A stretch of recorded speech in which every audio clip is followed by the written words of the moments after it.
Kalaki ng ahas. Akin pamalo. Yun nandun. Kalaki. Naro sa may puno. Ala, natinin na. Ayan, narinig ko. Tingnan mo, gumapang na Kuya Rick eh. Pare, nasa may puno. Yan. Ay, tabi. Tabi tisay. Akin ng pamalo. Pukpukin mo. Paluin mo na sa katawan para hindi na makatakbo. Mamay makagat ka pa niyan eh. Puta nang yan. Ay papunta sa baboy. Ayaw lakay.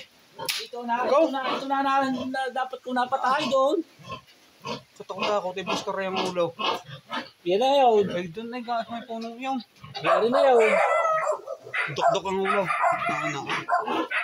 Ano na makagat ho na rin patay. Lalabang ka pa. Ikaw pa. Naka. Yan na nga yung nakita ko doon. Lakay. Patay ka sa aming yung kaw. Binana pa rin si tatay sulyak dagahong ang pamalo.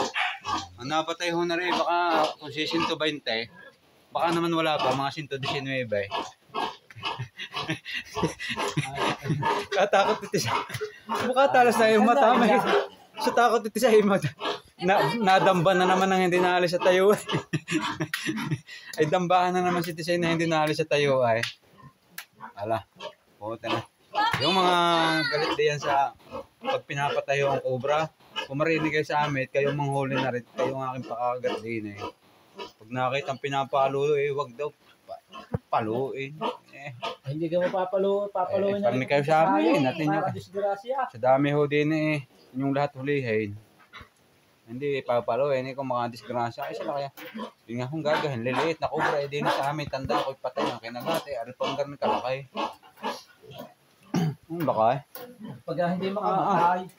Kapag na naman sa babuyan. Ay, makakaba. Buhay pa. Nangangapa. Nalabang pa. Ay, ilaban. Cobra ka lang. Ang sulyak daga. Patay ka sa sulyak dagang yan. 119 na ang nadali niyan. Pa 120 ka pala. Ay! 20 ka nga. Lakay. Hey! Bakit mababasa ako ng ulan? Gakong gawk. Ari na nga yaw. Dala mo doon sa akin sinilba.